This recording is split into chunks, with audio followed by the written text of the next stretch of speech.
So, my dear students, Lecture 9 is on the intonation structure of English sentences containing a single sense group. By the end of this lecture, you will understand the phonetic structure of a single intonation group and be able to choose the correct pitch patterns according to the attitudinal meaning. In the previous lecture, we discussed what is an intonation group and how it is different from a sense group. If considered not only from the purely intonational point of view, but also from the semantic and grammatical viewpoints, this unit is known as a sense group. To make it shorter, when we speak only about intonation, we call it an intonation group. When we take into consideration the structure, grammar, intonation, and meaning, then we say it is a sense group. Here on this slide, you see one sense group. I can't believe you did it. It is convenient for intonational analysis and teaching purposes to distinguish certain elements in the pitch and stress pattern of an intonation group. These elements are written here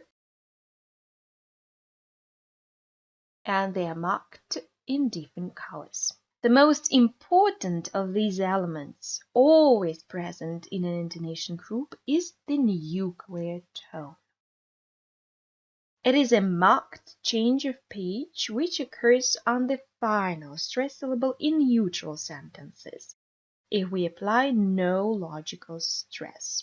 The nucleus may be followed by one or more unstressed or partially stressed syllables called the tail. In our example, the nucleus is marked in red and the tail is marked in black. There is only one unstressed syllable following the nucleus. The terminal tone may be preceded by a scale. The scale starts with the first stressed syllable. That's can't. That's a negative modal verb and is stressed. This scale consists of 3 words. Can't believe you. So it starts with the first stressed syllable and ends with the syllable immediately preceding the nucleus. The head may be preceded by one or more unstressed syllables called the prehead. In our case, there is only one unstressed syllable before the head. It forms the prehead. We can conclude that the prehead, the scale, and the tail are optional. They are not present in every sense group. The nucleus is obligatory in every sense group. It's always present. So, a certain combination of structural components of an intonational group, the prehead, the scale, the nucleus, and the tail, is called pitch pattern. 4 communicative types of sentences are distinguished according to the aim of communication. They are statements, interrogative sentences, imperative sentences, and exclamatory sentences. They have different functions. Statements or declarative sentences are used to state something. Interrogative sentences are used to ask for something. Imperative sentences are used to make somebody do something. And exclamatory sentences are used to express emotions. But it's important to remember that each general communicative type may have a number of subtypes as to the particular aim of communication. For example, an imperative sentence may express a command or request. If you say, call a taxi, it's a command. But if you say, could you call a taxi, please? That will be a request. When you use a request or you make a request, you ask somebody to do something in a polite and indirect way. And we often use please to make our requests more polite. An interrogative sentence can be special, general, alternative, disjunctive, etc. A special question starts with special question words. Who, where, when, how, and so on. General questions ask for general information. They don't have any special question words. Alternative questions give some alternative. For example, black or white, small or big, etc. And tail questions have a definite construction. For example, you are happy, aren't you? So they have a tail that makes it a question. There is a strong tendency in English to pronounce each communicative type with some definite intonation. Englishmen use a for in special questions. For example, what's the problem? Or how do you do? In exclamations, they use a for in intonation too. I like it. How nice of you. The same happens in orders. Get ready. Do it again. If you have a general question, you need to make a rise. Is this book dull? Do you want to continue? And requests are made with a rising intonation. May I come in? Shall I say it again? We have a complex intonation in tail questions. Mostly we have a fallen intonation at the beginning of the sentence and then a rising intonation at its tail. You liked it, didn't you? Or sometimes vice versa, depending on the meaning of the sentence you'd like to express. When you enumerate different items, then you have a number of rises and then a fall. I have eaten an apple, a carrot, a cucumber, and an orange. Let's have more examples. Here on this slide, you have 3 questions. One of them is a special question, and the others are general questions. Again, a special question is pronounced with a falling intonation. And here on the tonogram, you see the intonation falling gradually, step by step. Why didn't you tell me you couldn't come? The second sentence is pronounced with a rising intonation. Are you coming back again on Sunday? This scale contains a stress syllable that is marked by a dot. And we use this dot to indicate the influence of rhythm on the intonation. This syllable is not fully stressed, but partially stressed. And when we draw a tonogram, it won't make a new step in the scale. It will be on the same level, on the same pitch level as the previous stressed one. But it will be stressed. That's why we will preserve the rhythm. Okay, let's draw that. I will draw the tonogram for you and mark the intonation. We start our scale with a high pitch level. R is stressed. U is unstressed. Coming. So it has one stressed and one unstressed. Coming. Car is stressed and we mark it with a dot here, but it doesn't form a new step on our tonogram. It's pronounced on the same pitch level. We preserve it for the sake of rhythm. Then back forms a new step. It's stressed. M is unstressed. Gan is stressed, but it doesn't form a new step. It's on the same pitch level. Again on, and then Sunday. Sunday. That's a low rise, and we start with a low pitch level. Sun.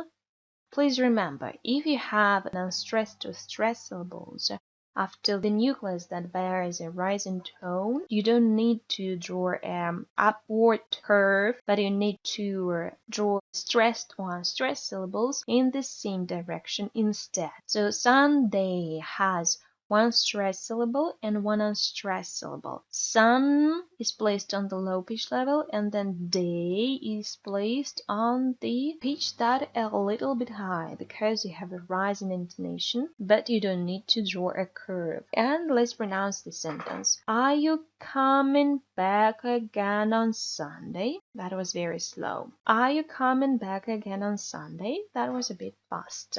Okay, and the last question is pronounced with the rising intonation as well, because it's a general one. Did you have a good time? Okay, but sometimes the communicative type of the sentence is defined by intonation alone. Here you have 2 very good sentences. He is there. Grammatically, it is a statement, but with a question mark at the end of the sentence. But judging by the intonation, we can say that it's a general question because we have a rising intonation. Is he there? But can he manage it alone? Judging by the grammatical structure, it is a general question, but judging by the intonation, it's a statement. And we perceive the meaning of the sentence by the intonation only here. Moreover, one and the same attitudinal meaning of intonation may be combined with any communicative type of the sentence. By attitudinal meaning, we understand the speaker's attitude towards the intellectual content of the sentence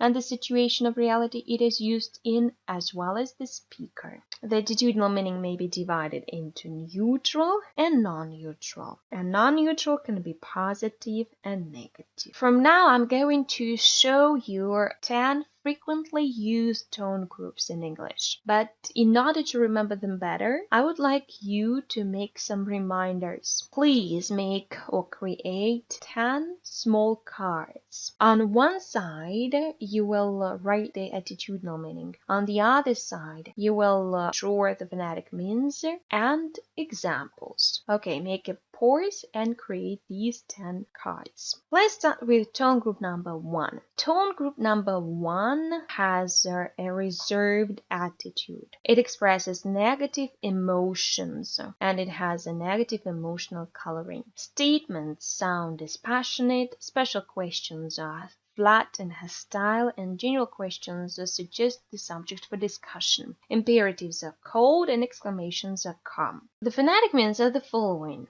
In order to sound reserved or express some negative emotion, you need to use a low fall. And here on the staves, you see a big dot placed at the medium pitch level with a downward curve which reaches the lowest pitch level. In the line of print, it's represented graphically by a downward tone stress mark placed at the bottom of the accented syllable. And it will sound no, reserved, and some kind of negative. If you have a longer sentence, then it's better to use the low-level scale plus low fall.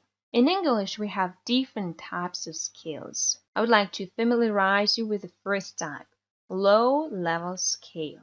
If it is low level, the scale is placed on the low level. Our sense group starts with the prehead. It's low prehead and it's placed on the low pitch level. Then we have our scale starting with the first stress syllable, want. So you placed it on the low pitch level as well, but you represent it with a big dot. Then to is unstressed and it's represented by a small dot. Then have is represented by a big dot. Is represented by a small dot. And then you have a nucleus. Chat, it's a low fall. And if you have a tail after the low fall, all the syllables, stressed or unstressed, are placed on the low pitch level because your intonation has gone down. The low level scale is represented in the line of print by this arrow placed before the stress syllable at the bottom of the stress syllable in the line of print. You will sound, I want to have a chat with you. Quite negative and very cold. Okay, take some time and create your first card. Please remember that one side should be with the meaning, the attitude, and the other side should be with the phonetic means and examples representing them. Tone group number 2. It sounds considered and weighty. The statements are very categoric and narrative. Special questions are serious and impatient. General questions suggest the discussion, imperatives are firm and demanding, and exclamations are very expressive. Usually it's used in some narratives when you are quite calm and you narrate some facts. The phonetic means are the following. You need to use the descending step and scale plus low fall or high prehead plus low fall. The descending step and scale is the second type of scales I'd like to familiarize you with. If we take our example, the sense group starts with the low prehead. The low prehead is placed here on the low pitch level. Then we have our descending step and scale. Descending means going down. Stepping means step by step. So you go down step by step. Stayed forms one syllable and it's stressed. That's why you place it on the high pitch level. Then at is unstressed on the same pitch. They form one step. A new step starts with a stressed syllable. Home is stressed. That's why you put home here. And then and is unstressed. It's placed on the same pitch level. These two form the second step in this scale. Worked is stressed. It forms a new step on a pitch level a bit lower than the previous one. Worked at my, they form a new step here. And then book. I stayed at home and worked at my book. And book forms a nucleus. It has a falling tone in it. The second example is quite expressive because here we use the high prehead. I would like to remind you that there are only two types of preheads in English, high prehead and low prehead. High prehead is placed on the high pitch level. It's more expressive in comparison with the low prehead, which is placed on the low pitch level. So that forms a high prehead. It sounds stressed, that's why I place it at the high pitch level. Is a nucleus here because we use a logical stress. We would like to emphasize this word.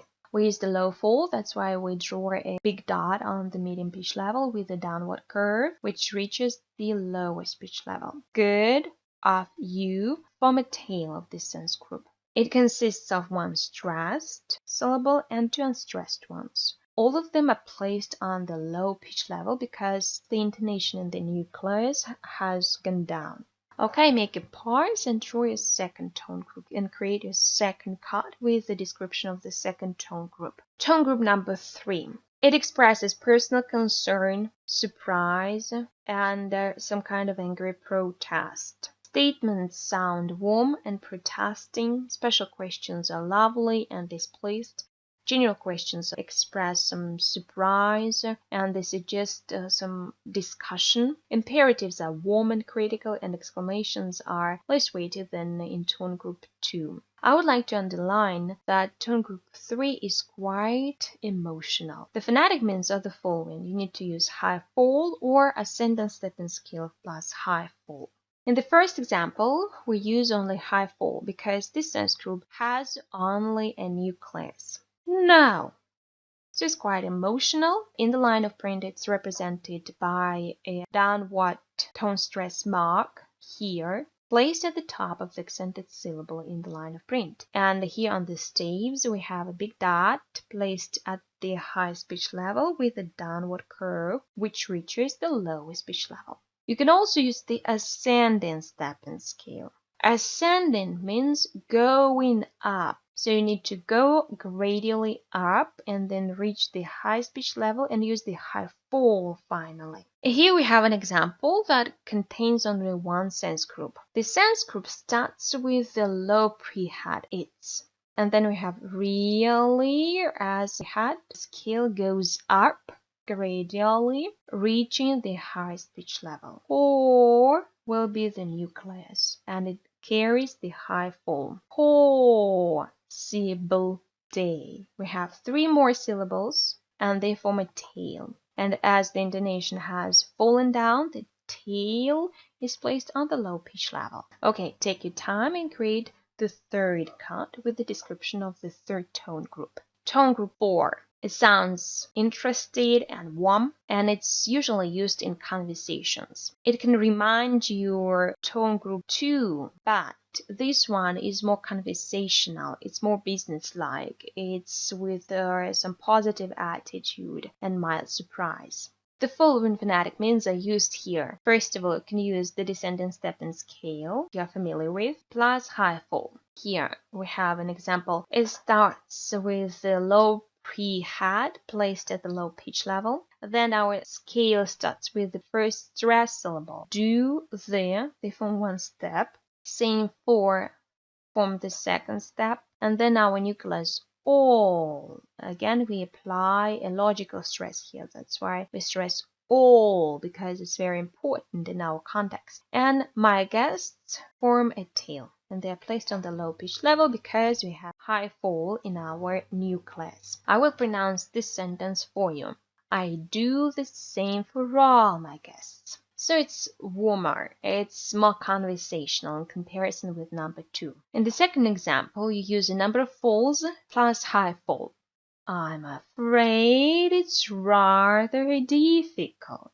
So again, you have low prehead containing 2 unstressed syllables, and then a number of falls with the high fall in the end and with the tail on the low pitch level. Or you can use the high prehead plus high fall. The high prehead is placed at the high pitch level. It's emotional and then high fall. So I have So it's very conversational with the positive attitude, etc. Please take your time and create the fourth card with the description of the fourth tone group. Tone group 5 sounds impressed and challenging. Statements are self-satisfied. Special questions are very hostile. Imperatives disclaim responsibility, and exclamations sound with a hint of accusation. The phonetic means are rise, fall, or the descendant stepping scale plus rise, fall. Here we have a complex nucleus because we have a rise first and then a fall within the same syllable in most cases. Let's take the second example because the first one is quite simple for you. Here we have a low pre-hat. It's placed on the low pitch level. Then our skill starts with the first stress syllable, simply the descendant stepping scale, and then our nucleus, hated. I simply hated. We mark it with the help of a big dot placed on the medium pitch level with an upward curve which reaches the highest pitch level, and then we have two small dots representing two unstressed syllables in the tail. Please take your time to create card number 5. Number 6 sounds encouraging and uncertain because it has a low rise in it. For example, yes, many. I would like to draw your attention to this sense group. Many. It has two syllables. The first one is stressed and the second one is unstressed. Me is stressed. It's placed on the low pitch level. Ni is unstressed. As we have a rise in intonation, we don't need to draw an upward curve. We just use the second unstressed syllable to project it. The second phonetic means is the low-level scale plus low rise. So you are familiar with the low-level scale. It's placed on the low pitch level and then you make a low rise. It will sound about 3 or 4 minutes. Quite uncertain, quite conversational, quite casual. Number 7 sounds soothing, questioning, and incomplete. This one is mostly used in general questions. For example, have you seen him too? You use the descendant stepping scale plus low rise. Or the second means is high pre-hat plus low rise. So it sounds quite emotional because it contains high pre-hat. That's all about it. Quite conversational, quite friendly, quite casual, questioning. Number 8 is used for asking for repetition or when you echo somebody. In this case, you use high rise or the descendant stepping scale plus high rise. Sugar, many. So you are asking for repetition or you are echoing somebody because you haven't understood something. You can use the descendant stepping scale you are familiar with the high rise. He hasn't told you. You're quite surprised. You're asking for repetition. You're echoing somebody. Number 8 is used to express contrast or implication. It has a complex nucleus in it because it carries full rise. Okay, imagine the situation that, for example, you state the fact that somebody did something. You say, Peter did it. And you'd like to correct somebody. You say, Anne did. So in this case, you draw a big dot on the highest pitch level with the downward curve reaching the lowest pitch level. Again, a big dot with an upward curve reaching the medium pitch level. Or you can use the descendant sliding scale plus full rise. This is a new type for you as well. Descending means going down. Sliding means you slide down. You don't go down step by step, you slide down. He might if you talked nicely to him. And the last tone group is number 10. It's very positive and you point out the main item with a fall and subsidiary or minor one with a rise. It's quite apologetic and grateful. Here use fall plus low rise. Turn to the left when you get to the end. Or number 2 can be expanded by a low-level scale. I'm sorry to disturb you. Take your time and finish your card number 10. Thank you for your attention. See you next time.